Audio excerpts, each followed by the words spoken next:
Nous sommes au Sillon de Bretagne, un immeuble quartier comme on n'en fait plus, l'un des plus imposants de l'Ouest français.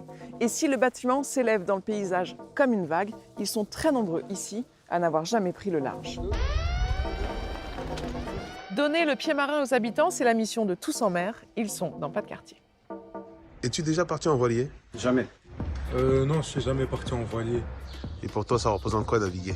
Bah, découvrir, partir à l'aventure. J'ai une grosse peur de l'eau, honnêtement. Connais-tu des grands navigateurs? Oui. Vasco de Gama. Christophe Colomb. Commandant Cousteau. Est-ce que tu connais un peu le golfe du Morbihan?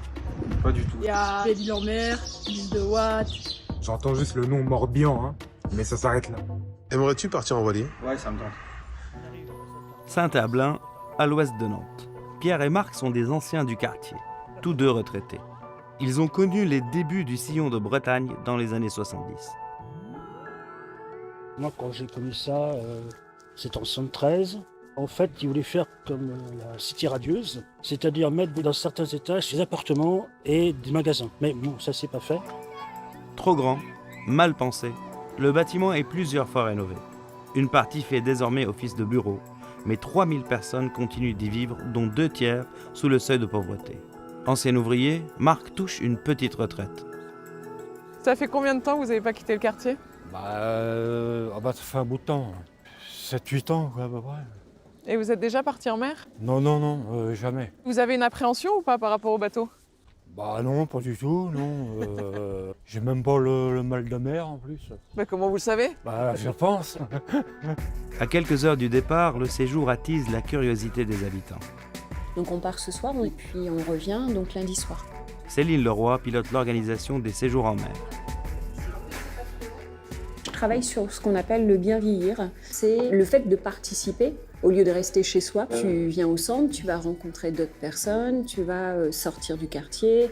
Et j'ai proposé cette année à des adultes qui, pour la plupart, vivent seuls, de pouvoir partir. Pour tous les équipages de la flottille venus de différents quartiers de Nantes, le rendez-vous est donné au port du Croesti, dans le golfe du Morbihan.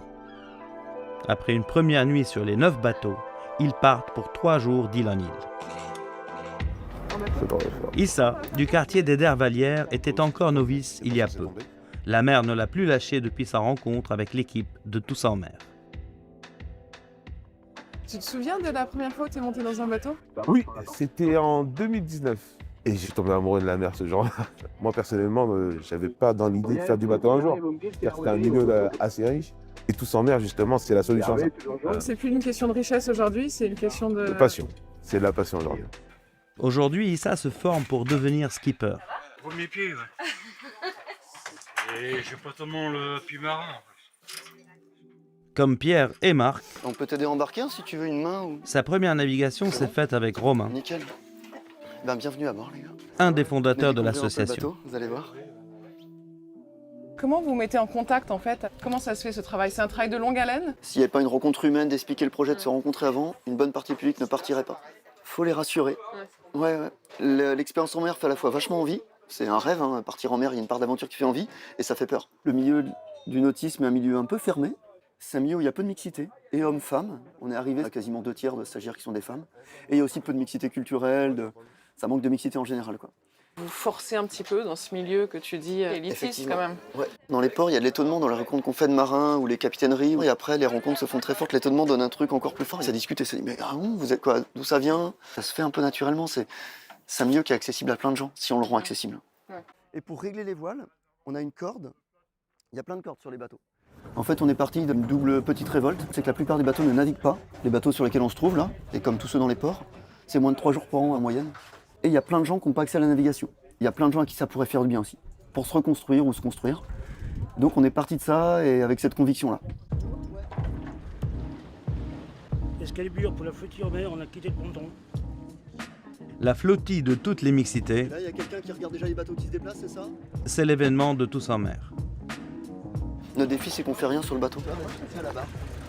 Notre méthode pour apprendre, c'est qu'on détecte les envies, les limites et les peurs de chacun, qu'on donne goût à, On part avec des enfants de 10 ans, des gens de 72 ans, on met les gens en action. Voilà, celui-là, tu regarde, pousse-le à fond, il doit être poussé à fond. Encore, voilà. Les bateaux sont loués à des particuliers. Le coût est symbolique pour les plus en difficulté. Tu vas tirer un peu, dès qu'il y a du mou, tu le tires et tu le laisses tomber là. Mais ça demande une discipline aussi. Paradoxalement, pour un marin, c'est plus facile de rester maître à bord. Garder la barre en main, de garder les fonctions, c'est plus simple. De mettre tout le monde comme ça autant en action, ça demande de s'appuyer sur les compétences les uns des autres, en fait les sentir et les révéler. Voilà ce que j'aime aussi. Et il y a des vagues, il y a du vent, du beau soleil. Ça fait du bien de... Il paraît loin le quartier là. Il est même très très loin. Direction l'île d'Ouate ce matin. Alors regarde, ça c'est ton repère, barre au milieu. Ouais, barre au milieu.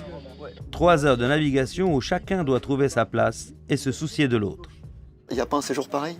C'est à chaque fois une rencontre et en mer tout est x10 quoi. On se livre beaucoup plus. 5 fondateurs au départ, ils sont maintenant une trentaine de marins à vouloir partager leur passion avec tous en mer. C'est cette liberté moi, que je recherche en fait. Et au quartier, cette liberté, elle se trouve ou pas? Non. Là, on est là, c'est beau. C'est là qu'on se rend compte de vraiment l'immensité d'autres mondes. Le monde il est vaste, si t'es pas bien ici, va autre part. Aujourd'hui, je ne mets aucune limite. Au quartier, des fois, on me dit « Lisa, mais t'es fou, mais qu'est-ce que tu fais ?» J'ai dit « Les gars, je kiffe, c'est le principal. » Pour raconter les histoires de vos quartiers, un mail, Instagram et Facebook.